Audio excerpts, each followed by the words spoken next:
ఎప్పటికప్పుడు మీ జీవితాన్ని మీరు చెక్ చేసుకోండి. నాలో చీకటి నింపబడుతుందా, నాలో దేవుడు వాక్యం నింపబడుతుందా? మీకు సింపుల్ ఉదాహరణలు చెప్తాను కొన్ని, ఇది అర్థం అవ్వాలంటే ఉదాహరణలు చెప్పాలి.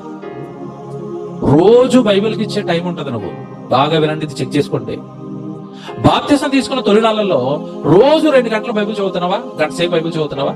బైబిల్ చదువుతున్నావు అంటే దేవుడు వాక్యం ప్రవేశిస్తుంది, వెలుగు ప్రవేశిస్తుంది. కొద్ది కాలానికి మనిషి ఏమైపోతాడు అంటే బైబిల్ చదవటం మానేస్తాడు. అంటే ఆ బైబిల్కి ఇవ్వాల్సిన టైము, బైబిల్ చదువుకోవడానికి ఇవ్వాల్సిన టైంని ఫోన్లు మాట్లాడడానికో, వాట్సాప్ చూసుకోవడానికో, చాటింగ్లు చేయడానికో, ఏమంటే రీల్స్ చూసుకోవడానికో నువ్వు వాడేస్తున్నావు. అంటే దెయ్యం ప్రవేశించింది, చీకటి ప్రవేశిస్తుంది.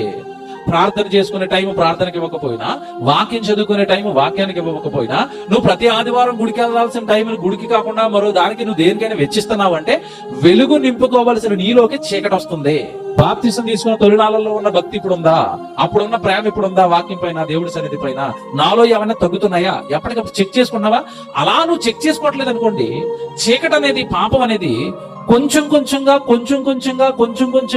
కొంచెంగా ప్రవేశించి చివరికి నేను ఎలా మార్చేస్తుందంటే నీలో ఉన్న వెలుగును కంప్లీట్ గా చీకటిగా మార్చేసి ఆ చీకటి నీలో ఏమైపోద్దట, గొప్పదైపోతుంది అన్నట్టు. మిమ్మల్ని ఏదైనా ఆటంకపరిచి మీరు తగ్గిపోతున్నారు అంటే దేవుడికి ఇవ్వటంలో, దేవుడి దగ్గరికి రావటంలో, బైబిల్ చదువుకోవటంలో, ప్రార్థన చేసుకోవటంలో, సువార్తకు వెళ్ళటంలో, సువార్తకు సాయం చేయటంలో మీరు తగ్గిపోతున్నారు అంటే మీరు అర్థం చేసుకోవాల్సింది ఏంటంటే చీకటి మీలో పెద్దదవుతుంది.